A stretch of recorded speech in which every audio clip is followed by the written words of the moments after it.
War is pounding at our doorsteps, and every ethnic group is aiming themselves. Femi Kayode makes another exposition on what is going on, and nobody's paying attention. And we don't want that to happen. We need to keep praying for the country called Nigeria. There are a lot of persons who do not mean well for the nation, because if anything happen, they can run away. But don't forget that you and I, we have brothers, we have sisters, we have uncles, we have aunties, we have families, and we cannot, let things go out of hand. And that's why we continue to speak. And that's why we continue to let our voices be heard. And that's why we do everything we can, humanly possible, to ensure that these people do not take away our mandate and who we are. They want to do it if you give them the opportunity, I can assure you. They want to do everything humanly possible to ensure, that people have no voices and they become stranded. But guess what? You and I have got a job and a duty to ensure that this does not happen.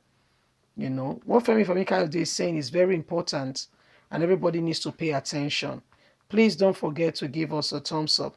Subscribe if this is your first time. God bless you. Let's get all the details. Femi Kayode, the former Minister of Aviation, has warned that Nigeria is about to enter another war. The former minister said that many ethnic groups are turning out in his remark at Nigeria's 2023 presidential transition. Inter-ethnic peace dialogue needs to be done now, which was held recently at the Transcorp Hilton Hotel in Abuja. He went on to say that ethnic groups in the country are already aiming themselves in preparation for another battle. Femi Kayode, who stated that the majority of Nigerians, particularly youths, are no longer interested in restructuring, but are interested in discussion of section dividing from Nigeria, highlighted that the need for acknowledging this talk about it and ensuring that these groups do not resort to using guns to enforce this separation. He further said that the current administration actions resulting in conversion of massacre, ethnic cleansing, and driving Nigerians to the brink over the past 5 years by this very administration of President Muhammadu Buhari must be stopped. Millions of Nigerians in both the north and the south areas, he claimed, believe they are being treated as second-class citizens. Femi Kayode went on to say that the Nigerian government must apologize to the people, the Nigerians, and especially the Southeasterners, for the death of nearly 3 million people during the Civil War, and that Nigeria must put their differences aside and handle problems amicably and peacefully. He finished by saying that if this is accomplished in Nigeria, Nigerians understood and need for banding together to confront the common enemy, which are the foreign Fulanis terrorizing the country, committing havoc. We can only achieve this if we work together. So my people, there you have it. Femi Kayode, the former Minister of Aviation, is speaking about very important salient points that I believe everyone needs to pay great attention to. If we don't, we are actually playing with something we're playing with fire, if you want to put it that way. Yeah, we're playing with something that could potentially, lead us where we do not intend to go. We need to pay attention. On a more serious note, we all need to pay serious attention to the present predicament staring us in the face.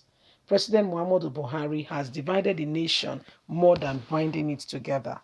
His position, his way of approach talks, and the way he has seen life, or the way maybe the way he's perceiving life, I don't know. Who he thinks is at war with him, I don't get it.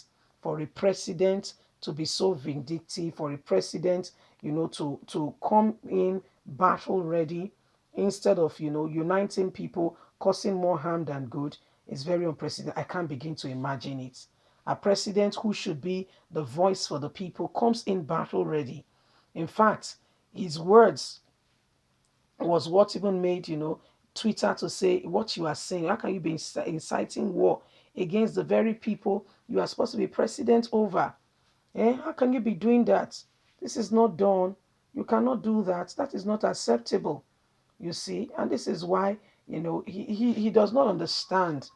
He does not understand it that people are not happy with his administration. I don't think he does. I don't think he understands it.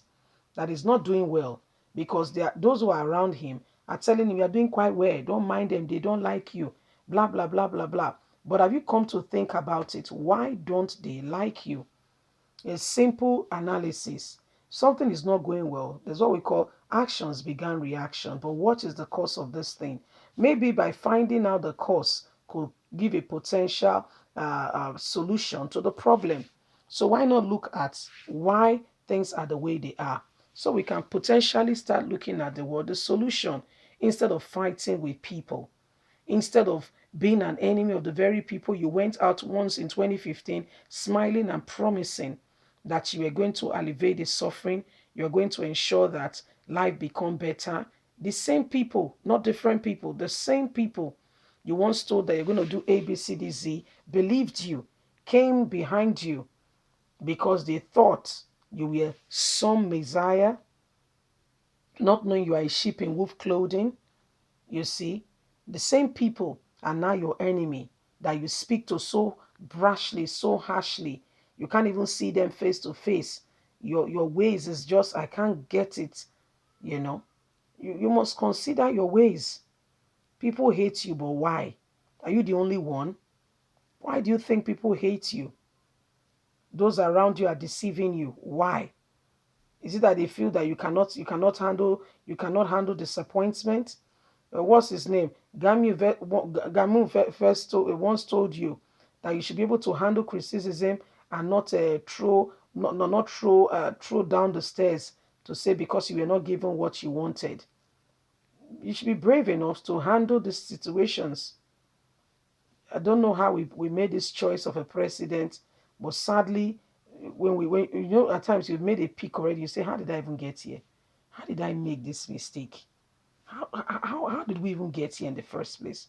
How did we ever make this mistake? I know that's what is in many Nigerians' minds. How did we ever get here? What kind of mistake is this? You see, because of what you have been doing, your position, the way you've been behaving, as a president, you are rather more a disgrace than a celebration or something worth of some worth. You know, it's a shame. Honestly speaking, it's a shame. It is a shame. Leave us a comment. Please don't forget to like us, share, subscribe. God bless you. Have a lovely day. Bye for now.